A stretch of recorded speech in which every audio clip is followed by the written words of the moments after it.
ಚೆನ್ನಾಗಿದೆ ಸರ್. ಶೌರ್ಯ ಚೆನ್ನಾಗಿದ್ದಾನೆ. ಅವನು 11th ಓದ್ತಾ ಇದ್ದಾನೆ.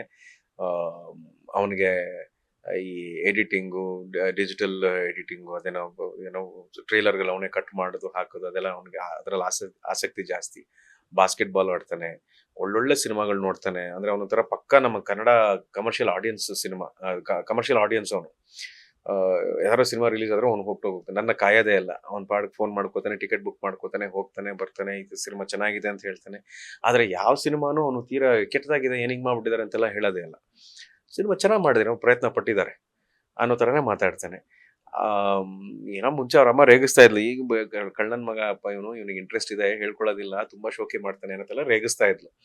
ಆದ್ರೆ ಇವಾಗ ಬಹಳ ಜನ ಕೇಳ್ತಾ ಇದ್ದಾರೆ, ಅವ್ರನ್ನ ಎಂಟ್ರಿ ಕೊಡ್ತೀರಾ, ತಯಾರಿ ಮಾಡ್ತಿದ್ದೀರಾ ಅಂತ. ಅದೆಲ್ಲ ಏನೂ ಇಲ್ಲ ಸರ್. ಅವನು ಚಿಕ್ಕ ಹುಡುಗ, ಇನ್ನು ಅವನು ಜಿಮ್ಗೆ ಹೋಗ್ತಾ ಇದ್ದಾನೆ. ಜಿಮ್ ಅಂದ್ರೆ ಬಹಳ ಇಷ್ಟ ಅವನಿಗೆ. ನನಗಿಂತ ಎತ್ತರ ಇದ್ದಾನೆ. ಅವ್ನು ನೋಡ್ತಾರೆ, ಅವನ್ನ ವಿಶ್ ಮಾಡ್ತಾರೆ, ಅವನಿಗೆ ಆಶೀರ್ವಾದ ಮಾಡ್ತಾರೆ.